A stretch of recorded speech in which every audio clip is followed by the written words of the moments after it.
1 বছরের জন্মদিনে হঠাৎ করে জন্মদিনের দিন বাবার রিপোর্ট এলো, রিপোর্ট দেখে আমাদের এক ডাক্তার বললেন যে ওনার ক্যান্সার হয়ে গেছে, তো উনি আর সুস্থ হবেন না। কেউ একটা রিলেটিভ ধরো বাবাকে তখন দেখতে এলো হসপিটালে, যেটা হয় মা বলতো তুমি একটু থাকো না, ছেলে মেয়েটা তো বাড়িতে আছে, দেখে আমি চলে আসবো। এখানে বর মরছে, বরকে দেখো, ছেলে মেয়ের কি হবে, একবেলা খেতে না পেলে মরবে না। আমার বিয়েতে যা এইরকম টাইপের যারা রিলেটিভ ছিল তারা কেউ আসবে না, তারা যদি আসে আমি বিয়ে করবো না। তুমি এত সুন্দর দেখতে, মানে একদিকে আমার প্রশংসা হচ্ছে, আর এত সুন্দর দেখতে, মাটা এরকম কেন? ওনাদের জন্য মাকেও ত্যাগ করে দেবো, যে না আমার মা হাসে না, আমার দেখতে খারাপ, না তুমি চলে যাও। প্রত্যেকটি সফল মানুষের সাফল্যের পেছনে একটা কঠিন লড়াই থাকে, আর সেই লড়াইয়ে সব থেকে বেশি পাশে যে মানুষটা থাকে সেটা হলো মা।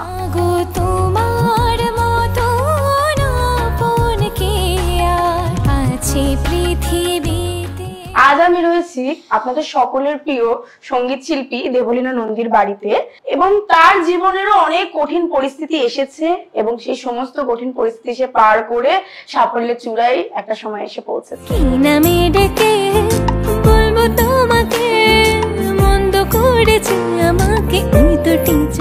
এই মুহূর্তে আমার সঙ্গে রয়েছে দেবলীনা দি এবং তার হাজবেন্ড প্রবাহদা। Welcome to City Cinema. Thank you. কেমন আছো দুজন? খুব ভালো আছি। আজকে এক ডাকে মানুষ চিনতে পারে দেবলীনা নন্দীকে। এই যে জার্নিটা, এটা তো খুব সহজ ছিল না, খুব কঠিন ছিল, আমরা জানি সেটা। কিভাবে শুরু হয়েছিল জার্নিটা জিজ্ঞাসা করি। মানে আমার প্রথম যে পরিচয়টা সেটা হচ্ছে সঙ্গীত শিল্পী, যেমন তুমি বললে। একদমই তাই। তো গান গাওয়া শুরু বলতে পারো, মানে গান শেখা আমার 2 বছর বয়স থেকে শুরু আর কি, সেই বেসিসে দেখতে গেলে। 2 বছর বয়সের আগে, মানে যখন মা আমাকে প্রথম গানে ভর্তি করে তার ঠিক আগে মা একদিন হঠাৎ আবিষ্কার করে পাশের বাড়ি এক আন্টির কাছে আমি এমনি বসে ওই ছড়ার গান গাইছি। তো মায়ের মনে হলো বোধহয় গানটা গাইতে পারবে। আন্টিও ডেকে মাকে বললো যে মেয়েকে গানে দিয়ে দাও, মেয়ের ইন্টারেস্ট আছে, একা একাই গান গেয়ে নেয়। তারপরে 2 বছর বয়সে আমার ফার্স্ট গানে ভর্তি হওয়া। তারপরে মানে এবার দেখো, এমনি গান শুনছি গাইছি সেটা, আর যখন গানের হারমোনিয়ামে বসানো হয় তখনই জোর করে সারেগামা গাওয়া, দুটোর ডিফারেন্স আছে। প্রচুর মার খেয়েছি, মানে ভালো লাগতো না। সারেগামা গাওয়া, ক্লাসিক্যাল গাওয়া, প্র্যাকটিস করতে বসা। মানে আমার মনে আছে ভোরবেলা ঠিক 4:30 বাজতো, আমার মা মোটামুটি চিৎকার শুরু করে দিত, উঠে এমনি বসতে হবে। যদি না বসতাম 2-4 গোছা চুল ছিঁড়েও যেত আর কি, এমন মার মারতো। এখন মনে হয় যে ভাগ্যিস মার খেয়েছি বলে হয়তো আজকে এই জায়গাটায় এসেছি।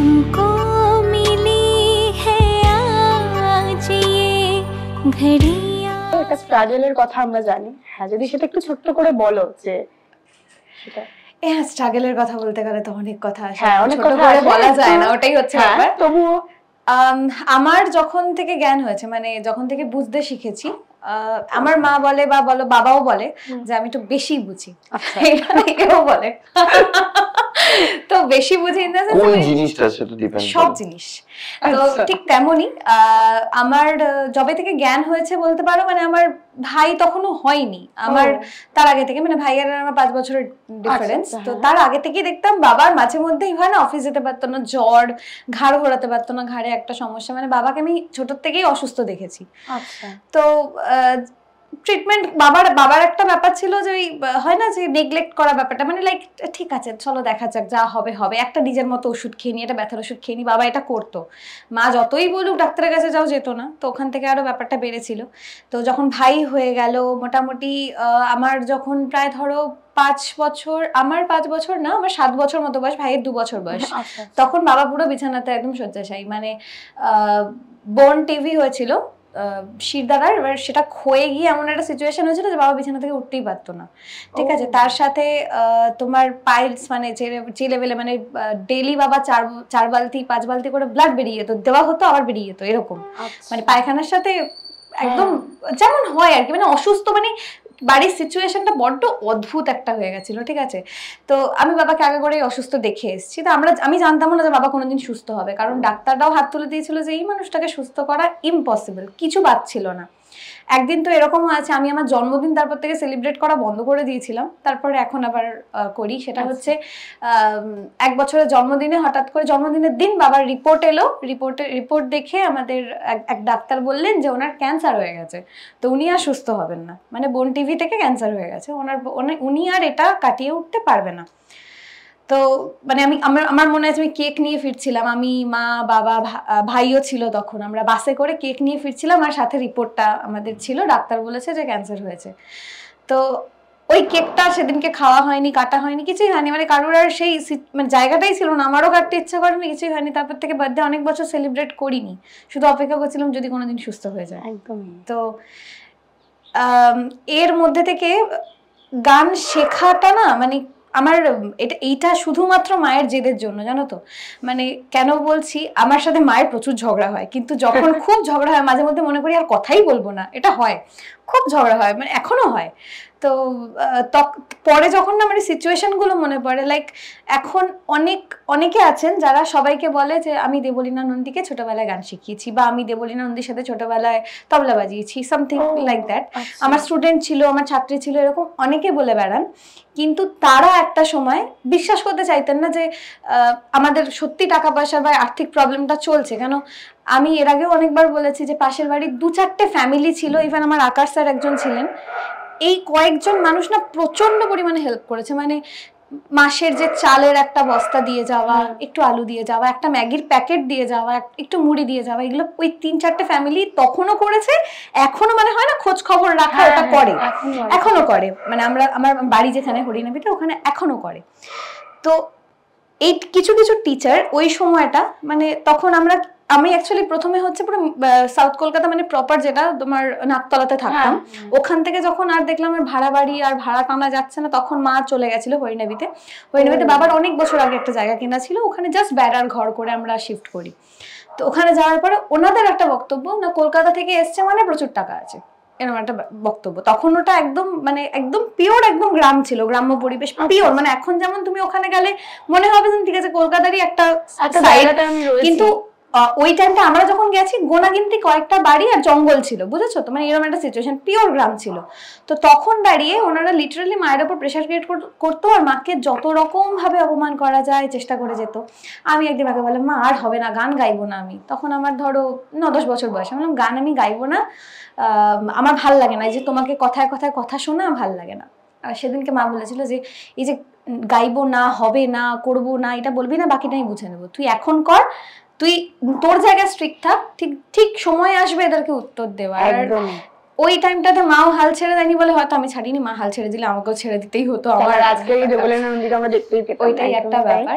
তো এই আর কি, স্নেহ ভালোবাসায় ধন্য হলো। আচ্ছা, এই যে আত্মীয় স্বজন এই শব্দটা, মানে হয় না যে সবাই বলে আত্মীয় স্বজন, প্রতিবেশী, ভালো রিলেটিভস যারা আমাদের থাকে, কঠিন যখন আমাদের সবার ক্ষেত্রেই, তোমার ক্ষেত্রে আমি জিজ্ঞাসা করবো, যখন একটা কঠিন পরিস্থিতি আছে তখন এই মানুষগুলোর সাপোর্ট কতটা পাওয়া যায়, তুমি কতটা পেয়েছিলে সেই সময় দাঁড়িয়ে? দেখো, আমার যতটা আমার মনে আছে, আমার ওই টাইমটাতে কোনো আত্মীয় স্বজন ছিল না, ঠিক আছে। মানে এরকম কিছু ছিল, মানে অ্যাকচুয়ালি হ্যাঁ, তবে কিছু মানুষ ছিল, যেমন আমার ভীষণ পছন্দের একজন মানুষ, সেটা হচ্ছে ছোট মামা। উনি এখনো আছে, মানে উনি যদি 100 টাকা ইনকাম করে, ওনাকে যদি আমি বলি যে আমার কিছু লাগবে, উনি পারলে 90 টাকাই দিয়ে দেবে, এরকম একটা, মানে আমাকে ভীষণ ভালোবাসে ছোট মামা, ভীষণ ভালোবাসে। আর ওই সিচুয়েশনটাতে ছোট মামা তখনও ছিল, এখনো আছে। বড় মামা আমার মারা গেছেন, কিন্তু বড় মামা ওই টাইমটাতে যতটুকু পেরেছে, মানে হয় না হসপিটালে অ্যাটেন্ড করা, মায়ের পাশে দাঁড়ানো, কিছু টাকা অ্যাম্বুলেন্সের টাকা দেওয়া, এইগুলো বড় মামাও করেছেন। বাট আমি বারবার যেটা বলবো যে সেটা হচ্ছে আমার বাবার দিকের রিলেটিভ, আমি এক্স্যাক্টলি বলছি না, বাট বাবার দিকের, হ্যাঁ বাবার দিকের কিছু রিলেটিভ, সবাই নয়, কিছু রিলেটিভ, মানে কেউ আছে যারা খোঁজই নেয়নি, আর কেউ আছে যারা উল্টো মাকে ব্লেম দিয়েছে, যে মানে তাদের বক্তব্য, একটা ম্যাচিওর মানুষ, তাকে তো মানুষ আর মেরে ধরে ডাক্তারের কাছে নিয়ে যেতে পারে না, তোমার তো নিজের সেন্সটাও রয়েছে। আমার মানে বাবা এখনো, ঠিক আছে, ধরো জ্বর হলো, কেন হলো দরকার নেই, আমি একটা ওষুধ খেয়ে নিই, বাবার হচ্ছে এখনো এই ব্যাপারটা রয়েছে, ডাক্তারের কাছে আমি যাব না, আমি আমার মতো থাকবো, এটা হচ্ছে একটা ব্যাপার। তখনও তাই করেছে। এবার সেইটা পুরো মায়ের উপর এসে পড়েছিল, যে মা ইচ্ছা করে এসব করেছে, কেন নাকি মানে বাবার প্রপার্টি वगैरह যায়, যদিও বাবার কিছুই ছিল না, ট্রাস্ট মি বাবার কিচ্ছু ছিল না, জাস্ট ওই কোনো এক কালে হরিণেবি জায়গাটা বাবার ছিল, লাকিলি ছিল, না হলে হয়তো সত্যি আমাদের রাস্তায় বসতে হতো। জাস্ট ওই একটা জায়গা বাবা কোনো এক কালে বাবা কিনে রেখেছিল, তো আমরা ওখানে তাই ঘর ভাড়া না দিয়ে ওখানে শিফট করতে পেরেছিলাম, বেড়ার বাড়ি একটা কোনো রকম অ্যারেঞ্জ করে যেতে পেরেছিলাম। তো বাবার সেই সময় কিচ্ছু ছিল না, বাবাও অ্যাকচুয়ালি কিছুটা আমার মতোই ছিল, মানে সব দিয়ে দিত, ধরো কেউ টাকা চাইতে এলো, আচ্ছা নিয়ে যা, এবার এই করে বাবার তখন কিছু ছিল না অ্যাকচুয়ালি। তো সেখানে দাঁড়িয়ে হচ্ছে ওই টাইমটাতে তো মানে মাকে তো আত্মীয় স্বজনদের অত্যাচারে কাঁদতে দেখেছি, পাশে দাঁড়ানোর কেউ ছিল না, অত্যাচারে, মেন্টাল টর্চার, তোমার জন্য সব হয়েছে, তোমার জন্য সব হয়েছে, এরকম একটা ব্যাপার। মা ধরো কোনো কারণে মা দিনের পর দিন রাতের পর রাত মা হসপিটালে পড়ে থাকতো, হসপিটাল থেকে যে বাড়ি আসবে সেই গাড়ি ভাড়াটা থাকতো না, মা হেঁটে হেঁটে আসতো, যতটা পারতো হেঁটে আসতো, যদি কেউ একটু দয়া করে বলতো চলুন আপনাকে এগিয়ে দিচ্ছি, তো মা ওইভাবে চলে আসতো। আমরা বাড়িতে আমি আর ভাই থাকতাম, আমার ধরো তখন 7-8-9 বছর বয়স, হ্যাঁ ভাই তখন 2-2.5 বছর। তো ভাইকে আমি এই জন্যই সবাইকে বলি ভাইকে আমি ছেলের মতো মানুষ করেছি, মানে এখনো ভাই আমার কাছে আমার ছেলের মতোই, মানে ওই হচ্ছে প্রথম সন্তান আমার, মানে ওকে আমি একদম এমন ভাবে তৈরি হয়েছে, মানে ও আমার দেখে রেখেই সবসময় থাকতো। মানে মা যখন বাড়িতে ধরো আসার জন্য হয় না, মানে কেউ একটা রিলেটিভ ধরো বাবাকে তখন দেখতে এলো হসপিটালে, যেটা হয় মা বলতো তুমি একটু থাকো, আমার ছেলে মেয়েটা তো বাড়িতে আছে, আমি দেখে আমি চলে আসবো, তখন ফোনও ছিল না আমাদের, আচ্ছা আমি দেখে চলে আসবো। তখন মায়ের মানে সেই রিলেটিভদের বক্তব্য মায়ের প্রতি, এখানে বর মরছে, বরকে দেখো, ছেলে মেয়ের কি হবে, একবেলা খেতে না পেলে মরবে না, এগুলো হচ্ছে তাদের রিপ্লাই ছিল।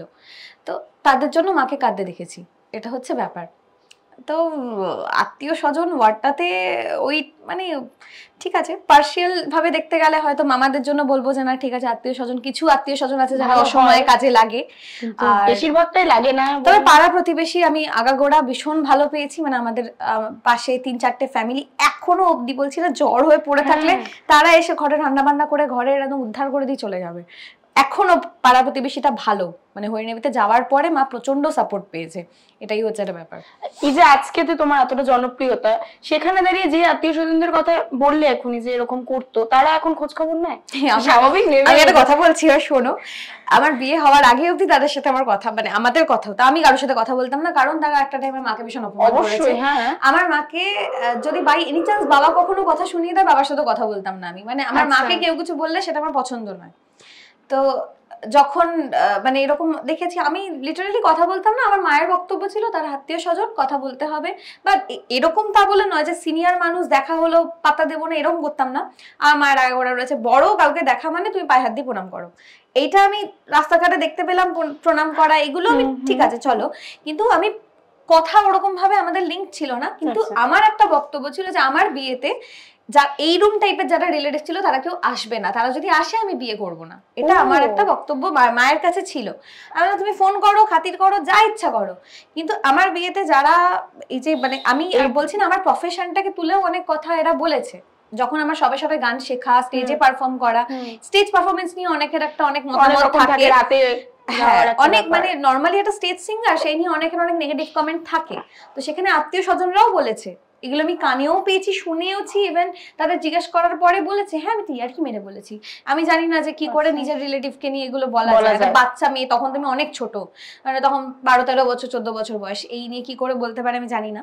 তাই আমি বলেছিলাম যে আমার বিয়েতে কেউ আসবে না, আমি বিয়েতে বলিনি, আমি কাউকে বলিনি। আমার ছোট মামা এসেছিল, আর বাকি মামি অসুস্থ ছিল, অনেকে আসতে পারেনি, মামা ছিল, মামা প্রথম থেকে শেষ অবধি সব করেছে, বাকি আমি তাদেরকে ইনভলভ করিনি। দ্যাটস ওয়াই এখন হচ্ছে টোটালি অফ, এখন একবারই কথা, এখন একদমই কোনো ডিটাচ মানে কিছু নেই। আমি এখন অনেক এক্সটেন্ডেড ফ্যামিলি পেয়ে গেছি গো, মানে যারা ফ্যামিলির বাইরে অনেক কেমন পেয়েছি। এই যে হঠাৎ করে ধরো মানে আমি যখন এখানে যেখানে আছি আমি এখন আশেপাশে টাওয়ারে অনেক দিদিরা রয়েছে যারা ভিডিও দেখে ভ্লগ দেখে আমাকে চিনেছে, ওরা সোসাইটিতে এসে ওরাই হঠাৎ করে চলে আসে, খেয়েছিস কি খাবি বল আমি রান্না করে দিই, এরকম একটা ব্যাপার। তো ওই এক্সটেন্ডেড ফ্যামিলি যেমন একটা হলো চন্দ্রিমা আন্টি, আমাদের এই ফ্লোরেই একজন আন্টি আছেন, উনিও এসে হঠাৎ করে আমাকে শাড়ি দিয়ে চলে গেল। তো ব্যাপারটা হচ্ছে এখন এক্সটেন্ডেড ফ্যামিলির যে ভালোবাসাটা পেয়ে গেছি, আত্মীয় স্বজন, এক্স্যাক্টলি, তো আত্মীয় স্বজন ব্যাপারটা দরকার নেই, এক্সপেক্ট করাটা খুব বাজে। তুমি নিজের মতো থাকো, তুমি নিজের মতো ভালো থাকো, তাহলেই হবে, এক্সপেক্ট করলেই শেষ, এটাই হচ্ছে ব্যাপার। একদমই তাই। দাদার কাছে যাবো, একটা নতুন জার্নি তোমাদের দুজনেরই শুরু হয়েছে, সদ্য বিয়ে হয়েছে বলাই যায়। সদ্য বিয়ে হয়েছে, হ্যাঁ বেশ কিছুদিন হয়েছে, বেশ কিছুদিন মানে কি জাস্ট ডিসেম্বর, এটা তো সদ্যই হয়ে গেল। হ্যাঁ, কেমন কাটছে? ভালো, বাইরেটা বেশ মেঘ করে আছে, সুন্দর লাগছে বেশ। মেঘের কথা বলেনি, কেমন কাটছে? ওটাই তো বলছি, ভালো সুন্দর মেঘ, তোমার রোদ মেঘ সবার মধ্যে দিয়ে ভালোই কাটছে। তোমার তুমিও বলো, তুমিও কপি করে বলো। না, আমি রোদ মেঘ বলিনি, রোদ মেঘ আমি বলিনি। স্টার্টিং এ আমার কেমন নিজেকে, এতদিন দেখো আমি ছোট থেকে অ্যাকচুয়ালি আমার জার্নিটা আবার কমপ্লিটলি ডিফারেন্ট। আমি একদম ছোট থেকে আমি পড়াশোনা করেছি হস্টেলে, তারপর আমার ট্রেনিং বাগেরা করেছি আমি ইউএসএ তে, তারপর ফিরে আসি ফার্স্ট আমার ফার্স্ট চাকরি সূত্রে বম্বেতে থাকা, দেন কলকাতা, তারপরে কলকাতায় এসে ওকে পাওয়া, ওখান থেকে বিয়ে হয়ে যাওয়া আমাদের।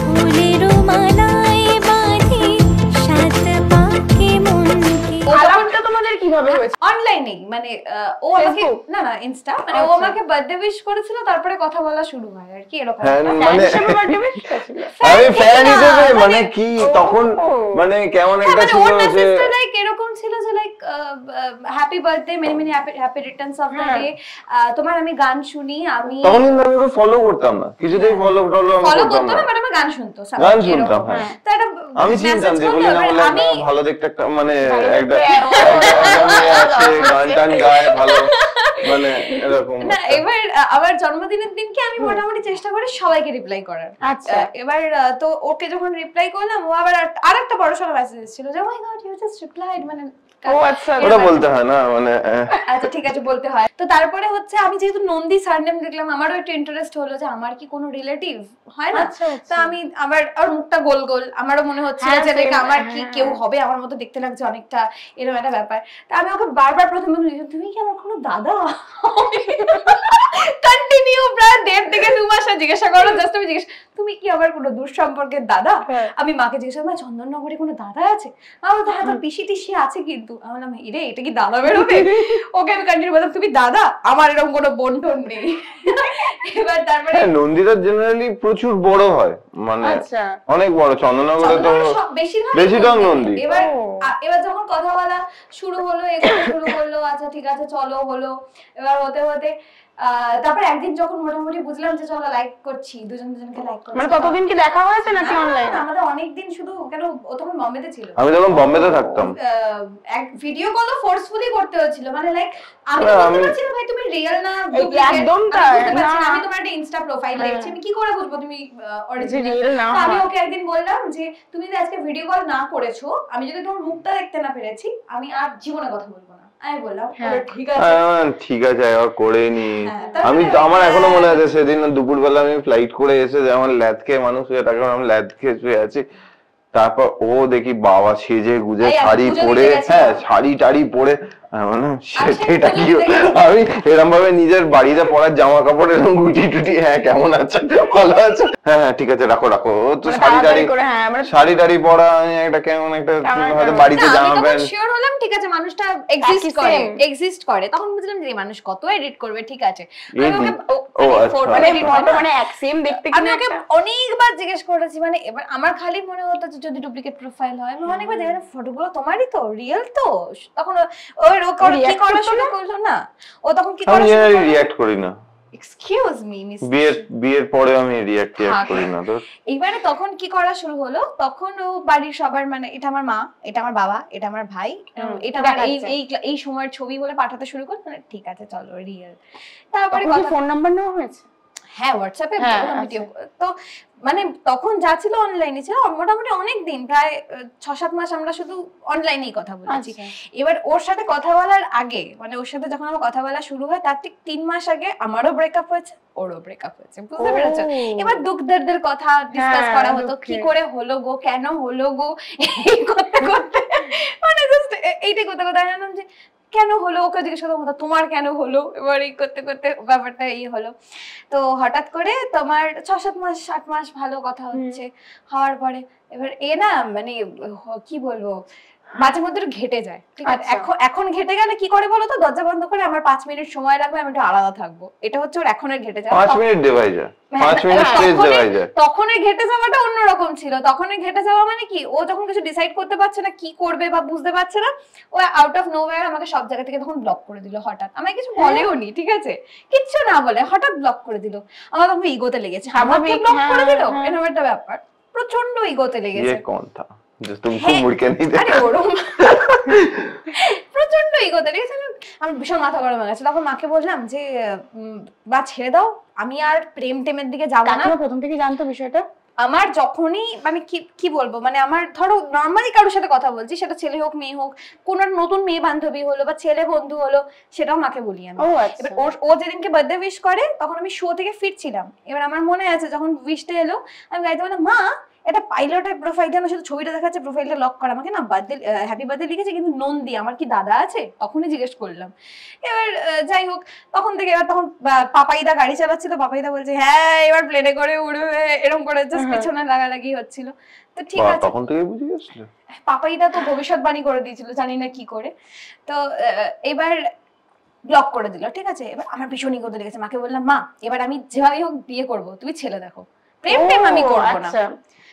এবার মোটামুটি এক জায়গায়, আমার বেঙ্গলের ছেলেরা মারবে ধরে, মোটামুটি এক জায়গাতে তখন ডিসাইড করে তখন ছেলে দেখা হচ্ছে, ঠিক আছে।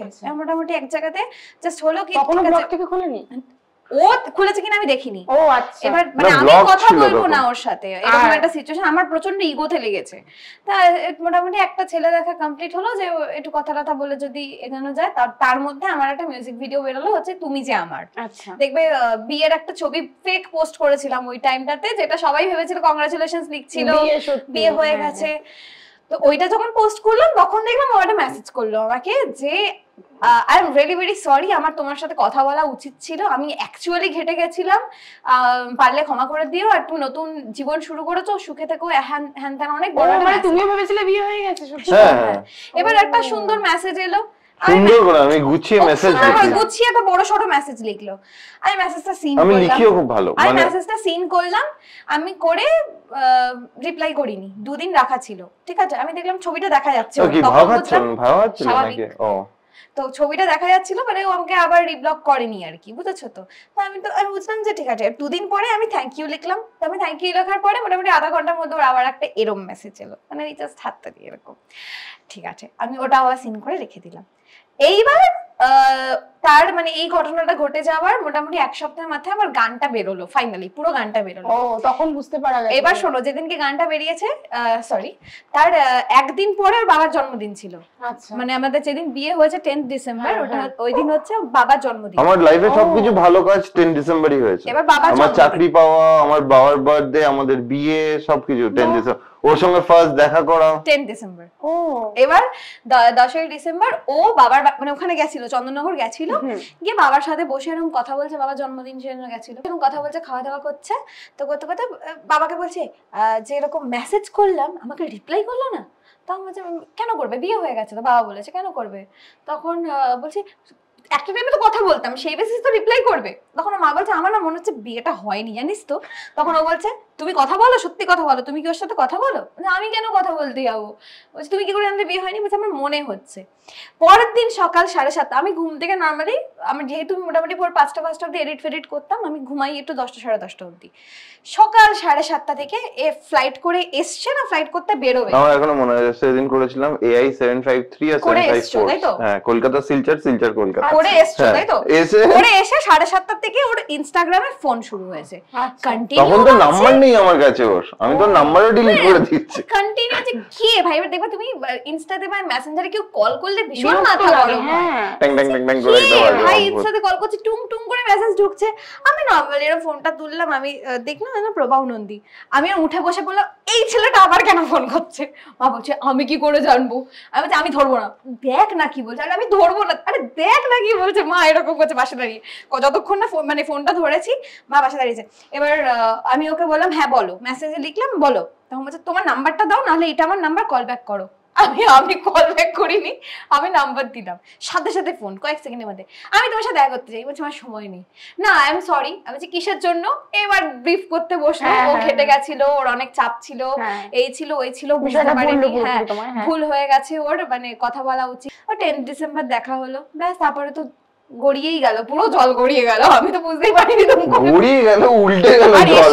জল। ফার্স্ট এলো, এসেই কোয়েস্ট মলে আমাদের ফার্স্ট দেখা হলো। কোয়েস্ট মলে দেখা করতে এসে ফার্স্ট কথা, আমি প্রেম করবো না, আমি বিয়ে করবো। ব্যাস ওটাতেই ফিদা। কতদিনের মাথায় বিয়ে হয়? মানে 1 বছর। ওই 10 ডিসেম্বর দেখা, পরে 10 ডিসেম্বর বিয়ে, 1 বছর। মানে ফার্স্ট ডে 10 ডিসেম্বর দেখা করেছি, পরে ডিসেম্বরে বিয়ে।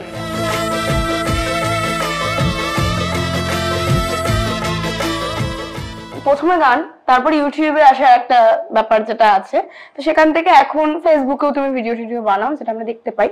তো অনেক সময় অনেকে অনেক রকম মন্তব্য করে, যেটা আমি নেগেটিভ যে দিকটা থাকে, ওটা তো অনেক সময় কি বেশিরভাগ হ্যাঁ এই যে ব্যাপারটা, আরে মানে কিছুদিন মজা লাগে, মানে বুঝতে পারি না যে না, আমার মোস্ট অফ দা টাইম মজা লাগে, কিন্তু কিছু কিছু টাইম খুব খারাপ লাগে, এটা হচ্ছে একটা ব্যাপার। একদমই খুব সাধারণ জিনিসগুলোকে তুমি তুলে ধরো, তোমার সারাদিনের কাজকর্ম থেকে শুরু করে ক্লাস করানো সবগুলো। এখানে তো আমি কোনো খারাপ কিছু দেখতে পাচ্ছি না, তোমরাও হয়তো দেখতে পাও না। সেখানে খারাপ মন্তব্য করার জায়গাটা কোথা থেকে মানুষ পায়, কি মেন্টালিটিটা তাদের, কি যে না এইটা আমার যেটা মনে হয়, কারণ দেখো আমি এতদিন এই মিডিয়া, এই সোশ্যাল মিডিয়া এইসব থেকে খুব দূরে থাকতাম, ঠিক আছে, কারণ মানে আমি কোনোদিনও এইসবের মধ্যে ছিলামই না। এখনো তুমি যদি দেখো অর্ধেক জিনিস আমি এখনো পারি না, ঠিক আছে, করতে, এখনো ও করে দেয়। মানে যদি মাল্টিপল ফটো আমায় আপলোড করতে হয়, মানে আমায় ভাবতে হয় যে আচ্ছা এরকম ভাবে করতে হয়। আমার যেটা মনে হয় পার্সোনালি, অনেক লোককে না মানে ওই একটা আছে না যে আমাদের নজরটা ওটার উপর পড়বে, নিয়ে ওটা নিয়ে আমরা দুটো কথা লিখবো, এবার ওটা ওনাকে নিয়ে আরো দুজন দুটো কথা লিখবে, ওই যেটা একটা হয় পপুলারিটি, যেটা নেগেটিভ সাইড দিয়ে। আমার মনে হয় ওটাই ক্লেম করতে আছে, যে যেমন যে ঠিক আছে আমার উপরে কয়েকজন তাকাক, এটা আছে, মানে আমার দিকে কনসেন্ট্রেশনটা একটু টানুক লোকে, যে নেগেটিভ হোক পজিটিভ হোক টানুক। এবার উনি যখন নেগেটিভ কমেন্ট করছে, ওনাকে তো অ্যাটলিস্ট দুজন সাপোর্ট করবে, বাকি হয়তো 10 জন বলবে যে কেন বলছো, দুজন তো সাপোর্ট করছে। এবার আমার একটা বক্তব্য হচ্ছে, আমার যেটা মনে হয় যে দেখো এতদিন তো আমি এই ব্লগ বগেরা বলো এসব আমি করতাম না, ঠিক আছে, এটা আমার এই বিয়ের ঠিক আগে থেকে শপিং থেকে স্টার্ট হয়েছে। মানে একদিকে সায়ক আমার ঘাড় ধরেছিল, আরেকদিকে আমার মা আমার ঘাড় ধরেছিল যে না ব্লগটা কর। আমার নামটা নিলই না, দেখেছো? আরে বিয়ের আগে, মানে তখনও সেটাই তো আমি বলেছিলাম, সবাই করছে তুমি কেন করো না? না তুমি তো ঠিক বিয়ের পরে, মানে বিয়ের পরে না, বিয়ের ওই শপিং টপিং যখন ব্লগটা 2-4টে সেই শপিং এর ভিডিও করলাম, ভালো ভিউজ হলো, তখন তুমি তো প্রেসার ক্রিয়েট করলে যে তুমিও করো, সবাই ভুলভাল ভিডিও করে, তুমি এগুলো করো, ও বলেছিল। তা আমার প্রথম ব্লগটা মানে এরকম তখন ঘাড় ধরে করানো হয়েছে। মানে আমি শাড়ি কিনতে গেছি, আমি বলেছি ভিডিও বানাবো না, জোগাড়দারে ফার্স্ট টাইম শাড়ি কিনতে গেছি, আমি বলছি বানাবো না। এবার একদিকে মা একটা ফোন নিয়ে বসে আছে, একদিকে সায়ক, দুজনে মিলে এডিট ফেডিট করে আমার পেজ থেকে ছেড়ে দিয়েছে এরকম। তো তারপরে যখন ওটা রিচ হয়ে গেল, ও বললো তোমার তো ভিউজ হচ্ছে, তুমি কেন করো না? ও তখন বললো তুমি কেন করছো না? এবার মানে মাঝে মধ্যে ও বলে করো, আজকে ব্লগ করবে না, করো, এরকম টাইপের একটা। আমি ভুলভাল কিছু শেয়ার করি বলে আমার মনে হয় না। আমার মনে হয় আমি দেখো প্রত্যেকের কাছে ফ্যামিলি ভীষণ ইম্পর্টেন্ট। এবার আমার যেমন এইদিকে এখন দুখানা ফ্যামিলি রয়েছে, শ্বশুর বাড়ি বাপের বাড়ি দুটো রয়েছে। দুটো বাড়িতে আমি যেভাবে থাকি, বা এই যে মানে আমার মাও এখন বিয়ের পরে, মানে আমি যখনই বাড়িতে যাই কি খাবি করতে থাকে, এটা এতটা আগে হতো না, বিয়ের পরে ওর খুব ভালো লাগে। আর তেমনি শ্বশুর বাড়িতে বিয়ের আগে থেকেই মানে ও জানে, ও মাঝে মধ্যে বলে বাবা দেবলিনা এলে তুমি আমাকে ভুলে যাও, এটা বলে না। মানে আমার মা প্রচন্ড ওয়েলকামিং, হ্যাঁ, মানে আমার মা তুমি গেলেও মানে যে কেউ গেলে মায়ের খুব ভালো লাগে, মানে মা ইজ ভেরি ওয়েলকামিং। মানে আমি ওখানে যাওয়া মানে কি, এবার আমি কি খাবো কি করবো, একটা প্রথম থেকে একটা ব্যাপার হয়। এবার আমি রিসেন্টলি দেখছি যে তুমি সেলিব্রিটি বলে বোধহয় তোমার শাশুড়ি তোমাকে এত তোয়াজ করে, শ্বশুরবাড়িতে তোয়াজ পাও, আমাদের সাথে এসব হয় না। কিন্তু আমার শ্বশুরবাড়ি সবাই এমনি এরকম, মানুষগুলোই ভালো, এটা এরকম। মানে আমি ক্লাস করাবো তো, আমার দেওর মানে দর্পণ, ও দরজা ফাঁক করে বলবে জেলি খাবে, আমি জেলি খেতে খুব ভালোবাসি, জেলি খাবে, হ্যাঁ নিয়ে আসো, ব্যাস জেলিটা নিয়ে এসে টেবিলের উপর রেখে দেবে। ঠিক ক্লাসটা করে বেরোবো, ওটা আমার হাতে দিয়ে বলবে না এনেছি। ওরা এরমই, ওখানে সবাই এরম। তো ওটা আমার কিছু ঢং করতে হয় না। তো আমি ওটাই, ওরা যেভাবে আমার সাথে মেশেবে, আমি যেভাবে ওদের সাথে মিশে ওটা শেয়ার করি। তারপর আমার এখন একটা নিজের সংসার, এই বাড়ি, এটা করি, যখন যেটা ইচ্ছা হয়, মানে এরকম টাইপেরই ভিডিওস বাগেরা আমার মনে হয় যে এগুলো শেয়ার করা যাবে, আমি সেগুলো শেয়ার করি। তো তাতেও নেগেটিভ কমেন্ট যখন আসে আমার মানে কোনো দিক থেকে মনে হয় হয়তো মানে আমি যেহেতু গান করতাম, শুধু গানটা গাইতাম, আমি হঠাৎ করে ব্লগ করছি, ওটা অনেকের পছন্দ না, তো সেই বেসিসে কেন কমেন্ট ওরকম আসে, সিঙ্গার ব্লগ করতে পারে না আসে।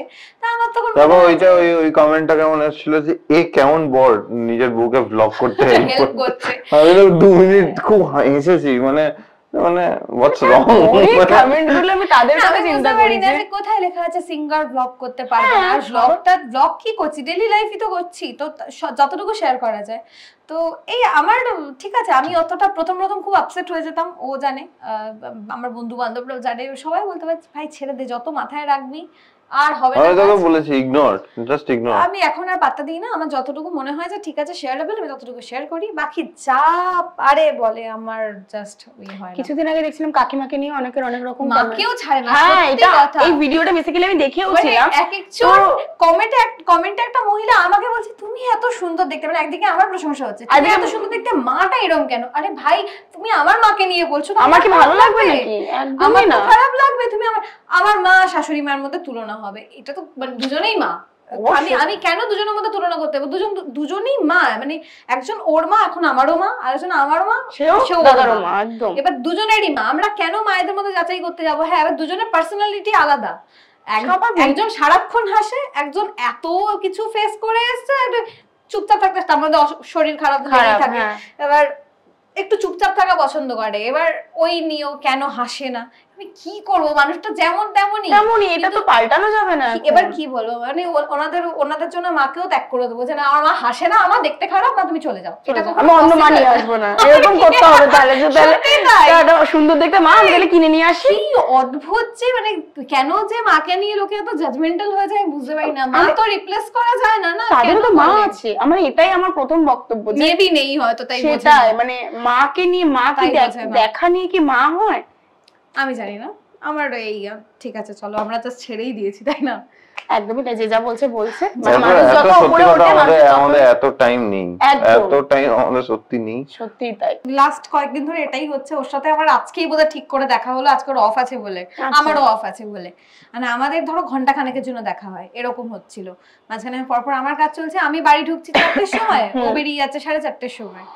এবার কিছু লোক কমেন্টে লিখছে লজ্জা করে না, বরটা এখন কাজে বেরোচ্ছে, তুমি ঘুমাচ্ছ। আরে আমি সারা রাত কাজ করে এলাম, কি রে বাবা, আমি সারা রাত কাজ করে এলাম, আমি তাও যতক্ষণ না বেরোয় আমি তাকাতে পাচ্ছি না, বসে আছি। ও বলছে তুমি শো না, আমি লক করে বেরিয়ে যাবো। না না তুমি বেরোবো, তারপরে শোবো। এবার এটা নিয়েও সবার প্রবলেম। আমাদের আন্ডারস্ট্যান্ডিংটা তো আমরা বুঝছি, আমি রাতে কাজ করে ফিরছি, ও বেরোচ্ছে কাজে যাচ্ছে, আমার ঘুম পাচ্ছে। আমি ইভেন এরকমও হয়েছে সেদিনকে আমি 5টায় ফিরেছি, ও 5:30টায় বেরিয়েছে। আমি তাও ঘড়িতে অ্যালার্ম লাগিয়ে 9টায় উঠেছি, কেন না ও এসে দুপুরে খাবে। তো সেগুলো আমি শেয়ার করছি না, সেগুলো তো দেখতে পাচ্ছি। ও আমাকে বললো তুমি কেন রান্না করতে গেলে? আমি জোম্যাটো অর্ডার করে নিতাম, সবসময় ভালো লাগে, আমি উঠে তাও মানে বানিয়েছি খাবারটা। এবার এইগুলোই হচ্ছে ব্যাপার, লোকে কত জাজমেন্টাল না সবকিছুতে। তুমি পজিটিভ কিছু করো, নেগেটিভ কিছু করো, সব কিছুতে জাজমেন্টাল। তো এত ভাবলে তো আমরা কাজ করতে পারবো না, এটা হচ্ছে ব্যাপার। একদমই তাই। আর এই লোকে একটা নেগেটিভ কমেন্ট করলো, ওই নিয়ে আমাদের দুজনের মধ্যে ঝামেলা করেও তো লাভ নেই। কেন বললো? আমি কোনোদিনই করতাম না, আমি দেখতামই না, ইগনোর, জাস্ট ইগনোর। ওদের কাজ ওরা করছে, আমার কাজ আমাকে করতে হবে। ওইটাই আমাদের আড্ডাটা যদি এরকম থাকে, এভাবে চলতে থাকবে। সেটাই আমার যা মনে হচ্ছে, বড় হয়ে আমাদের এই গল্পটা চলতে থাকবে। মানে আমরা কিন্তু কোনো ইন্টারভিউ করছি মনেই হচ্ছে না, মনে হচ্ছে আমরা আড্ডা মারছি। হ্যাঁ, শেষ করব এবার আমরা। কি বলবে দর্শকদের? তোমার গান সবাই এত ভালোবাসে, সেই জায়গা থেকে দাঁড়িয়ে কি বলবো? এটাই বলবো যে বিয়ের পরে আমার মিউজিক ভিডিও সেরকম ভাবে আসেনি, বাট নেক্সট মান্থে মানে আমার এখন রোগা হওয়ার জার্নি স্টার্ট হয়েছে। ও আচ্ছা। বিয়ের পরে এত ভালোবাসা পেয়েছি, মানে মা খাওয়াচ্ছে, শাশুড়ি মা খাওয়াচ্ছে, সবাই খাওয়াচ্ছে আমাকে, আমি খেয়ে খেয়ে মোটা হয়ে গেছি। তো আমি এখন হচ্ছে রোগা হওয়ার প্রসেসে হয়েছি। এখন রোগা হওয়ার প্রসেস চলছে। এমনি মিষ্টি রোগা হতে হবে না, এমনি খুব মিষ্টি। তো আর একটুখানি জাস্ট রোগা হয়ে নিবো। রোগা হয়ে নিয়ে মোটামুটি নেক্সট মান্থ থেকে মিউজিক ভিডিও চলে আসবে। সবাই যেমন এতদিন পাশে ছিলে থাকো, দেখো, এই আর কি। টলিউডের latest update, gossip and entertainment পেতে সাবস্ক্রাইব করুন শুধুমাত্র সিটি সিনেমা, আর ফলো করুন সিটি সিনেমার Instagram, Facebook, Twitter and ShareChat page.